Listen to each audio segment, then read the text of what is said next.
लोकसभा चुनाव आने वाले हैं और चुनाव से पहले सभी राजनीतिक दल अपने अपने तरीके से अपने कुनबे को मजबूत करने में जुटे हैं। इसी बीच एक खबर ये आई कि आनंद मोहन को जेल से रिहा कर दिया गया। ये माना जा रहा है कि सरकार या फिर कहे कि नीतीश कुमार के तरफ से ये कोशिशें की जा रही हैं कि बाहुबली नेताओं को जेल से बाहर निकाला जाए, ये आरोप लगाया जा रहा है। हमारे साथ रामानुज जी हैं, आरजेडी के वरिष्ठ नेता हैं, विधायक हैं, उनसे जान लेते हैं। रामानुज जी, क्या आप लोग ये मनसा लेकर के काम कर रहे हैं कि बाहुबलियों को बाहर निकाला जाए और उनके जरिए चुनाव जीता? मैं बाहुबली हूँ ना, मैं तो काम नहीं कर रहा हूँ। हमारे जुडिक्शन में विधायक का काम नहीं है ये देखना, सरकार देखती है। सरकार कह रही है ना कि हाँ साहब उसमें और भी लोग हैं, और यही सब बात थोड़ी है कि हाँ साहब कौन छूट रहे हैं कौन नहीं छूट रहे हैं। देख रहे हैं वहाँ तक वो कौन मिश्रा टेनी किसाने के देह पर बुलडोजर चला दिया तो वो अभी नहीं छूटा और किसी को दौड़ा के मार दिया जा रहा है। तो ये देश में यही चल रहा है, इसलिए कोई बात नहीं है। यहाँ भी सरकार होती है, जिसको समझती है उसको जायज करती है, इसको करती है, सरकार कर रही है।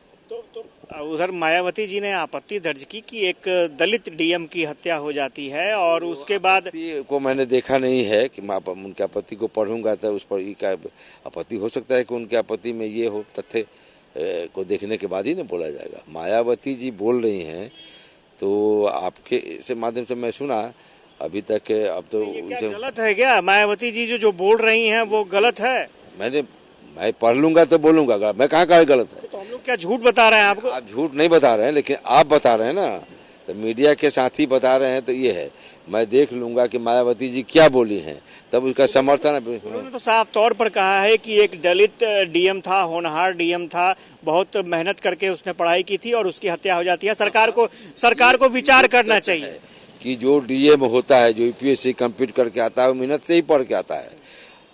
हाँ, ये बात भी और ज्यादा ये है कि साहब गरीब का बेटा था, दलित का बेटा था, तो उसको और मशक्कत करना पड़ा होगा। अमीर का बेटा तो ज्यादा साधन रहता है तो पढ़ भी लेता है, लेकिन जो विपन्न परिवार से आता है तो ज्यादा मेहनत करके आता है, स्वाभाविक ही है। लेकिन मैंने देखा नहीं है, ट्वीट को देखूंगा तो मैं बोलूंगा। तो आपको दलित की राजनीति क्या लगती है? एक और दलित नेता, दलित की राजनीति जो है देश बनाने की राजनीति है। क्योंकि मेरी ये मान्यता है कि जब तक ज्यादातर लोग, सब लोग को तो हम नहीं, लेकिन ज्यादातर लोग जब तक देश के खुशहाल नहीं होंगे तो कुछ लोगों के रामानुज के गाल लाल हो बाकी लोग बदहाल हो भारत महान हो, ये नहीं चलेगा। अच्छा, एक चीज और, दलित भी देश का नागरिक है, आदिवासी भी नागरिक है। उसको जब तक हम मेन स्ट्रीम में नहीं लाते हैं तब तक भारत महान अमृत काल में नहीं जहर काल में जा रहा है। एक और दलित नेता है, बिहार के ही दलित नेता है, बहुत दुखी हैं, जीतन राम मांझी जी। वो अपनी यात्रा पर भी निकले हैं लगातार। मांझी जी का दुख का तो कोई कब उनका दुख किधर जाता है। जीतन राम मांझी जी अगर अपना दुख ठीक से व्यक्त करने लगे तो देश ही सुधर जाए। हाँ? तो जीतन राम मांझी जी भ्रष्टाचार पर बोल रहे हैं कि जो बोलते हैं जीतन राम भ्रष्टाचारों पर बोलते हैं और कुछों पर बोलते हैं और कुछों पर बोलते हैं, करते क्या हैं ये समीक्षा का विषय। लेकिन जीतन राम मांझी ने तो कह दिया कि 2005 से तो के बाद से बिहार में उद्योग लगा ही नहीं है। अगर उद्योग लगा रहता, 2005 के बीच में वो भी मुख्यमंत्री थे, वो तो सदन में करे तो आपने सुना, मैंने जवाब दिया था उनको कि फलना ने किया। तो मैंने कहा अभी तो कुछ दिन के लिए थे, आपने क्यों नहीं किया? उसी दिन में कुछ कर रहे थे। क्यों इस तरह का जीतन राम मांझी जी बयान दे रहे हैं? अब जीतन राम मांझी का कौज अलग हो सकता है, मैं इसका ठिका थोड़ी लिया हूँ कि आपके साथ है सत्तारूढ़ दल में। कहाँ कब है कहाँ है वो तो ये है, तो सब जग जाहिर है। लेकिन वो सब नहीं, जीतन राम मांझी जी अपनी बात बोल रहे हैं, मैं अपनी बात बोल रहा हूँ। मैं भी लेजिस्लेचर हूँ, मैं भी यहाँ का एक सामाजिक राजनीति करता और विधायक होने के नाते मेरी भी पीड़ा है। लेकिन मैं समझता हूँ कि जीतन राम मांझी जी का अनुभव हमसे ज्यादा है, ज्ञान भी ज्यादा होना चाहिए। सच बोल रहे हैं, सत्य नहीं बोल रहे हैं, आज भी भ्रामक बोल रहे हैं, मिसलीड कर रहे हैं। उनको ये बताना चाहिए, उनको भी मुख्यमंत्री के रूप में मौका मिला, उन्होंने क्या किया। एक बात मैं जानना चाहता हूँ, कम समय मिला उनको, कम समय में जितना मिला उसी में चमड़ा का सिक्का चलाने वाला चला दिया था। मैं उस सिद्धांत का व्यक्ति हूँ कि चमड़ा का सिक्का चलाने वाला तिवारी चलाया था जी, तो चमड़ा का सिक्का चला देना चाहिए था। लेकिन वो तो कौन सिक्का चलाने में रहे, सब सामने है, कोना कोना के चलाने के फेरे में है। इसलिए मैं वो नहीं कहता हूँ। मेरा कहना है कि साहब जब आदमी मनुष्य को मौका मिले तो कर जाना चाहिए, और नहीं तो सत्य का बखान करना चाहिए, सत्य को समझना चाहिए, मानना चाहिए। ये हमारा बिहार है, आपको भी आशुतोष जी कर रहा हूँ, ये हमारी विडम्बना है कि हम बिहार के लोग ऐसे जगह बसे हुए हैं। हमारा ये लैंडलॉक स्टेट है, हमारे यहाँ कोई माइंस मिनरल्स नहीं है। कोई आकर के, मैं भी कल चीफ मिनिस्टर हो जाऊं तो कोई जादू की छड़ी नहीं घुमा सकता। यहाँ कल कारखाने लगाने के बहुत स्कोप नहीं है।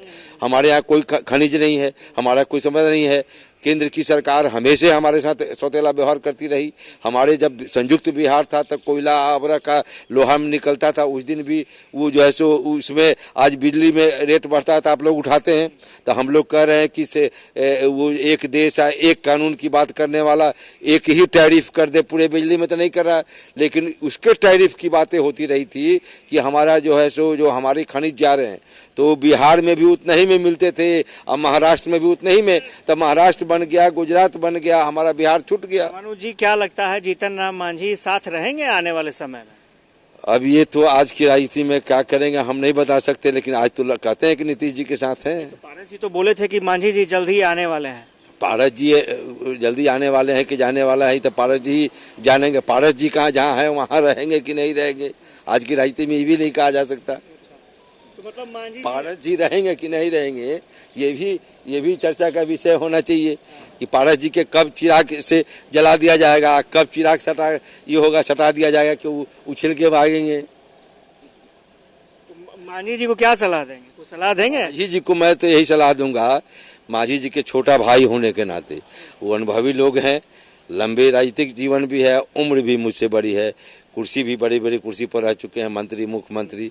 कि मांझी जी के जो है राज्य की परिस्थिति अपने उम्र के ख्याल, अपने ओहदा का ख्याल करके ही उनको बयान देते रहना चाहिए, देना चाहिए।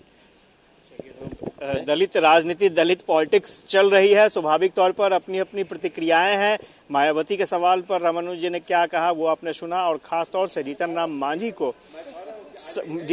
मांझी जी को उन्होंने सलाह दी है कि जीतन राम मांझी को सोच समझ कर बयान देना चाहिए।